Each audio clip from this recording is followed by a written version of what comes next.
In 1914, the powder keg of Europe, the Balkans, finally ignited and setting off a cascading series of events that would eventually draw Europe into the Great War. But Europe wasn't the only place where tensions were high. Across the pond, revolutionaries were active. Beginning in 1910, a revolution in Mexico would lead to violence and instability for the course of the next decade.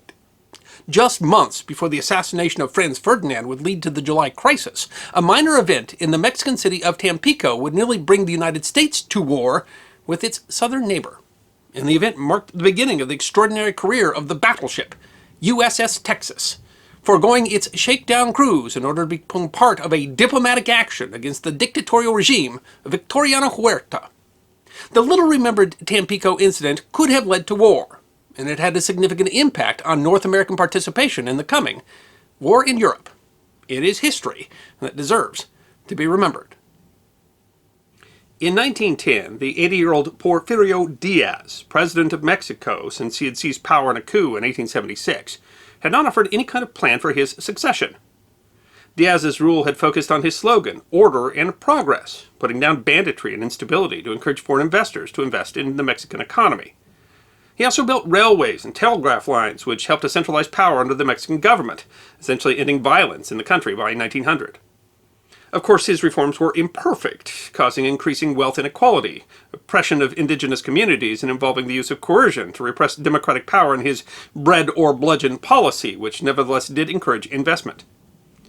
Resistance to his rule grew as the years wore on, especially as Diaz had reneged on his initial promise of no re-election to remain president since 1884. He offered no political alternative to himself. The 1910 election saw Francisco Madero, an independently wealthy landowner and businessman, challenge Diaz. Madero had called for the defeat of Diaz in a 1908 book, calling the sham elections undemocratic. He bankrolled the anti-re-electionist party, leading the resistance to the regime. Just before the elections, Diaz had Madero arrested, which led to the elections themselves being seen as illegitimate. Madero was able to escape to the U.S. and issued the Plan of San Luis Potosí, which called for an armed uprising.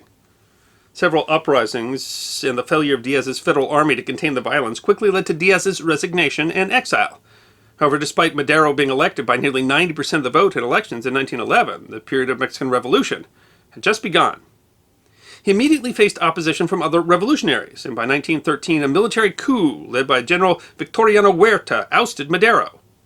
In the 10 tragic days of 1913, Madero and his vice president were arrested and then assassinated. Huerta was in charge, but serious armed resistance remained. This period of the Mexican Revolution was an all-out civil war. Relations with the United States at this time were strained. William Howard Taft had just lost the 1912 election to Woodrow Wilson, and he left the decision of whether to recognize Huerta's government to the next administration.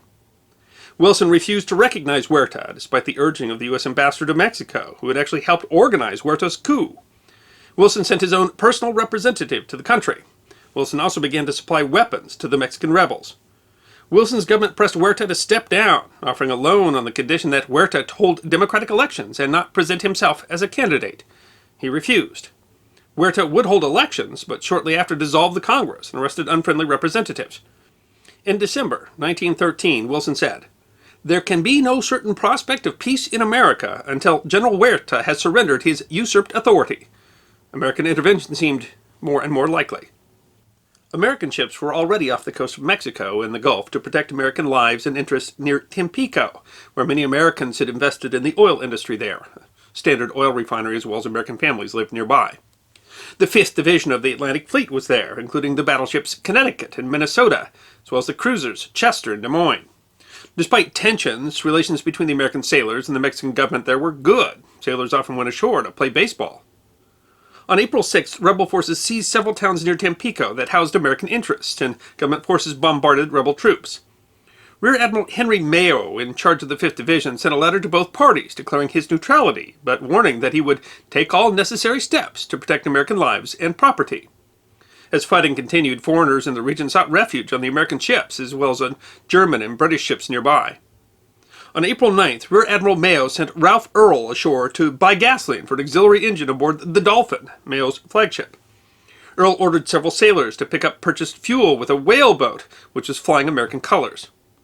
While loading the fuel, the unarmed sailors were surrounded by Mexican government soldiers and taken at gunpoint, as the area had apparently been declared off-limits. Further complicating things, neither side could speak the other's language.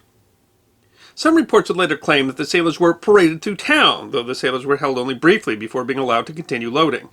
They were ordered by Mexican authorities not to leave without permission. Earl was ordered to seek the sailors' release. They approached the Mexican governor and commander, Ignacio Zaragoza, who apologized, explaining that his men were evidently ignorant of the first laws of war. Within an hour of being arrested, the American sailors were returned to the Dolphin. It all could have ended there, but Mayo was offended and viewed the arrest as an affront to American sovereignty that would require reparations. A message was sent to Zaragoza that stated that taking men from a boat flying the American flag is a hostile act, not to be excused.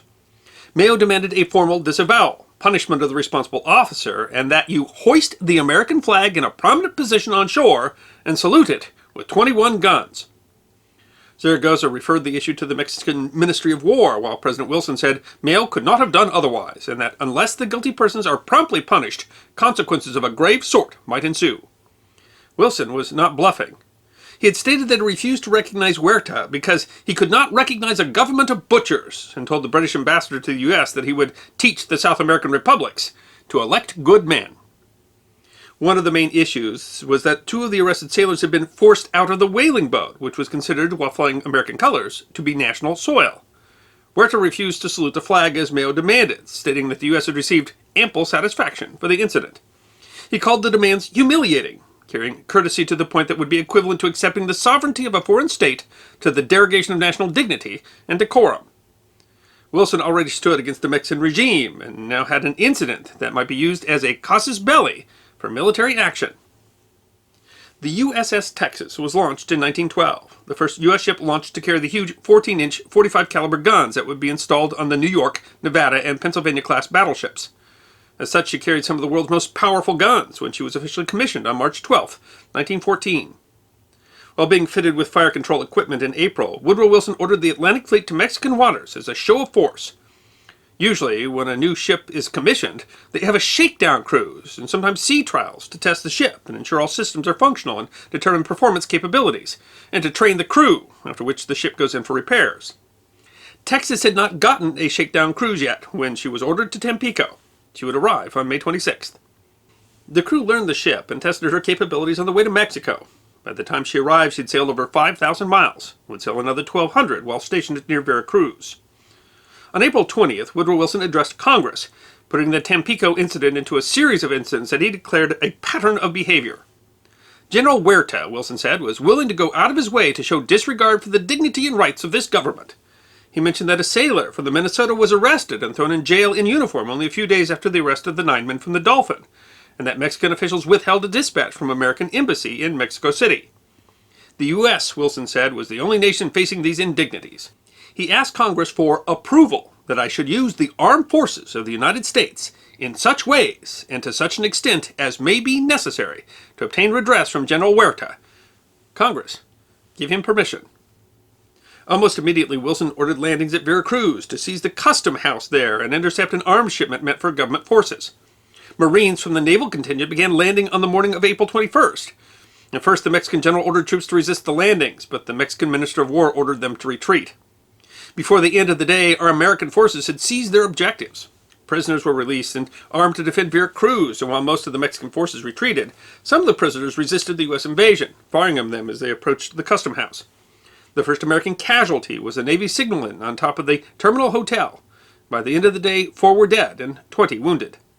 That same day, they detained a German merchant ship, the Ipiranga, which was carrying arms for Huerta's forces. As there was no formal declaration of war between Mexico and the U.S., German diplomats protested that the detainment was illegal, and the Ipiranga was released and delivered its arms to Huerta at another port. The next day, the U.S. forces were ordered to capture the entire city, not just the waterfront. Sailors struggled to adjust to street fighting, but by 11 a.m. on April 22nd, the city was secure, and 6,000 U.S. troops were ashore. 19 U.S. soldiers were killed and 70 wounded, but hundreds of Mexican soldiers and civilians were killed in the brief fighting. Anti-U.S. riots broke out across Central and South America, forcing U.S. citizens to flee back to the U.S. Though the invasion itself was over, when Texas arrived, tensions remained high. Fighting continued across the Mexican countryside as government forces fought several rebel armies, and none of the Mexican leaders were happy with the U.S. intervention. The Texas did travel briefly to Galveston during this time. the only time during active service that the ship actually visited her namesake state. She received her silver service there, a collection of silver serving trays and other items that had been bought by the state of Texas from money donated by citizens. The silver service remains on the ship today. The two countries were on the brink of war. Perhaps shockingly, both accepted an offer of a peace conference from three South American powers considered the most influential and wealthy countries in the region: Argentina, Brazil, and Chile, the ABC powers. Though nearly forgotten today, in 1914 the conference was front-page news. Niagara Falls, Ontario was chosen as the location for the conference and was held at the Clifton Hotel beginning in May. Throughout June, the delegates mediated, eventually averting a possible war between Mexico and the U.S., but the conference failed to produce stability in Mexico. Despite agreeing to mediation, the fact is that the ABC powers had no authority to compel the participants to meet their commitments. As Thomas Walter Christie of the University of Montana noted in a dissertation on the conference, neither the mediators nor Wilson knew Mexican conditions well enough to see that their efforts were futile from the start. The Civil War in Mexico continued apace. Pancho Villa and other Mexican generals routed Huerta's forces throughout the country, and by mid-April, Mexico City was vulnerable. By mid-July, Huerta stepped down. The Federal Army was gone, and Huerta would eventually be arrested and held in the U.S. until his death.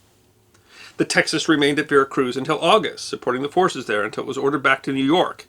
She returned to service in Mexico in October, remaining in the Gulf until December. The American occupation of Veracruz lasted until November 23, 1914. Fighting over which faction would control Mexico continued through World War I. Possibly the most important consequences of the intervention was the solidification of anti-U.S. sentiment in Mexico. It was a determining factor in keeping Mexico neutral during World War I, as they refused to support the American expedition to Europe and promised to allow German businesses to continue to operate in the country. This Mexican-German relationship would be part of what convinced the Germans to offer an alliance in the Zimmermann Telegram, which loomed large in the American decision to enter the war.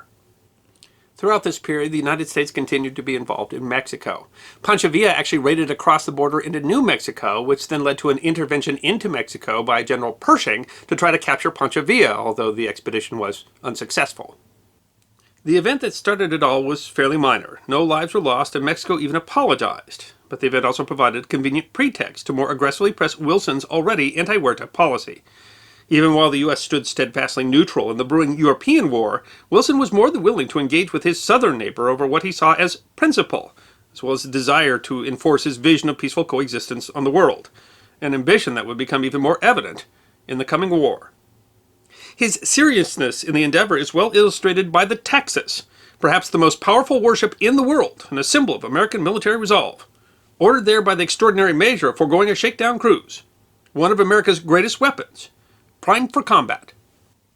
The event eventually blew over, but at the time it wasn't completely obvious that it would. Events in Europe eventually overshadowed it and drew in the United States, partly because of German overtures towards Mexico. But Mexico, partly because of the Tampico affair, stayed out of the war. Today, the USS Texas is the last remaining of the World War I era dreadnoughts. She was the first American battleship to be made a permanent museum, and the first to be designated a U.S. National Historic Landmark. But her long years at the dock at the San Jacinto Battlegrounds historic site have taken a toll on her.